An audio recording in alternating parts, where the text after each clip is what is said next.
We live in a world made out of stories. New experiences are interpreted in terms of old stories. All of our knowledge is contained in stories and the mental mechanisms that construct them and retrieve them. That's not the musing of a literature professor. It's a direct quote from computer scientist Roger Schenck, a pioneer of artificial intelligence. And that insight has been echoed by psychologists, economists, and communications professionals. When we study literature, we're not just reading for fun. We're developing the mental tools that we need to understand the world around us. Reading a novel creates new connections between brain networks that persist long after we close the book.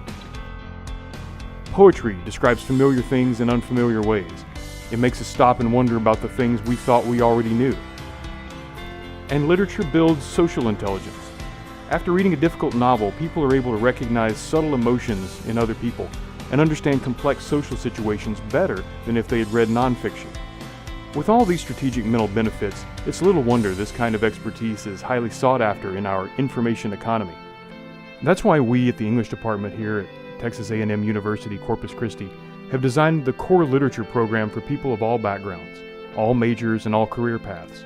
For the next semester, you can train your critical awareness, your verbal ability, and your social intelligence by reading and discussing some of the most challenging and rewarding works of literature.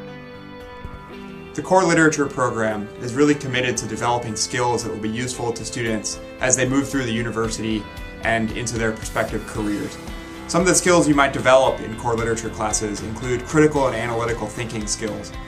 According to a study by the Association of Colleges and Universities in 2013, 93% of employers claim that, quote, a demonstrated capacity to think critically, communicate clearly, and solve complex problems is more important than a job candidate's undergraduate major.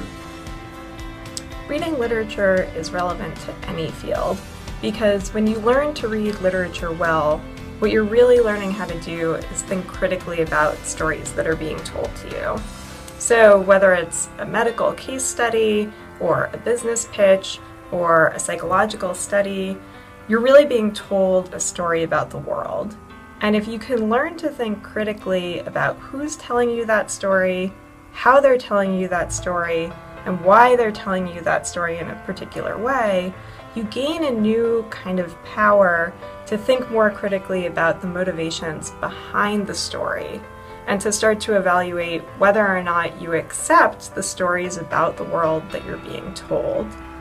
Why do we need literature outside of the major? Why are we interested in English? If we're not English majors, why should we study and read books if we're not going to do that for a living? I think the answer is simple. Books teach us how to empathize. They teach us how to interact with other people, to see their perspective, to understand where they're coming from. These are all important aspects of being a human being in the world. But it's also analytical. You'll have come in knowing what text you've read, and then you'll discuss it, you'll break it down. You're learning skills that you're going to apply later on, and that was a totally different perspective. It was a bunch of texts that I never would have read on my own, that were outside my wheelhouse, so to speak. And so I learned to view things through a different lens. As part of the core requirement for language, philosophy, and culture, students must complete 3 credit hours in one of the following courses: English 2316, Literature and Culture, English 2332, Literature of the Western World to the Renaissance, or English 2333, Literature of the Western World from the Enlightenment to the Present. Each class is going to be different. There's a lot of variety in these classes, and students have a lot to pick from, and it's always a great experience learning from professors who are passionate about the research interests that they have.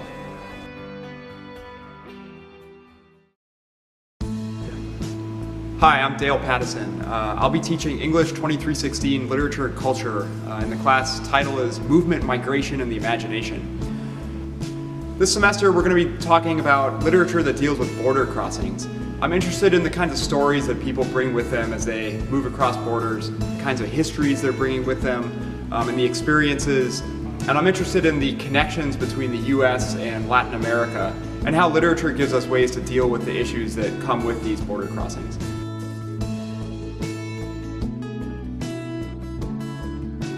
Hello, I'm Dr. Farr from the English department. And this spring, I'll be teaching a course for sophomore literature called Gothic Fiction, Gothic Film, in which we read 18th and 19th century Gothic novels and examine 20th and 21st century Gothic-inspired films. One of the main points of the course is to examine the ways in which recent film draws on centuries-old tradition owing to the Gothic genre.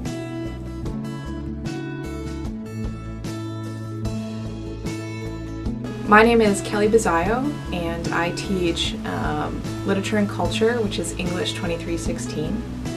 My course, the Drone in Literature, asks, what is a drone? Is it a robot? Is it an airplane? Is it something else? We think about the emergence of flight in the 20th century, think about what pilots mean to us. Pilots are heroes, and I think this is something that really troubles us about drones, is that they take our heroes away. So the books that we read, the plays that we read, the movies that we watch, they all ask, what does it mean to be a pilot? And how does that change when the pilot is remote?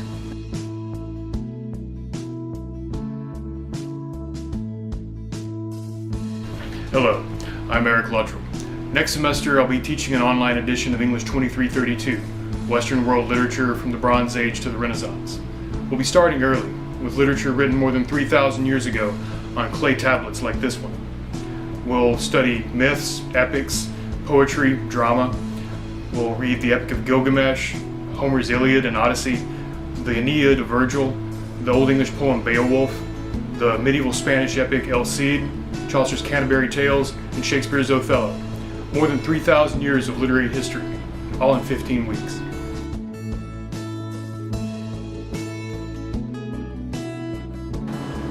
I'm Sarah Salter, and my core literature class is called Literatures of the Ocean.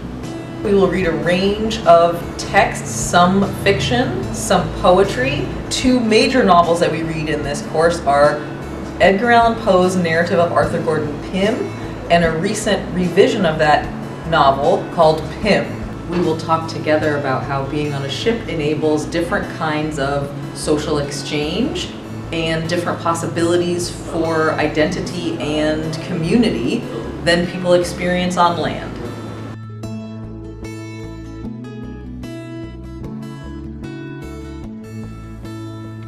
My core literature class focuses on monstrosities, and my favorite text from the course is Mary Shelley's Frankenstein. So in the course, we ask a lot of questions about why we create monsters and how we draw distinctions between ourselves and the monsters we create. So what do we see as the differences between monsters and humans, and do they hold up in the text that we're reading?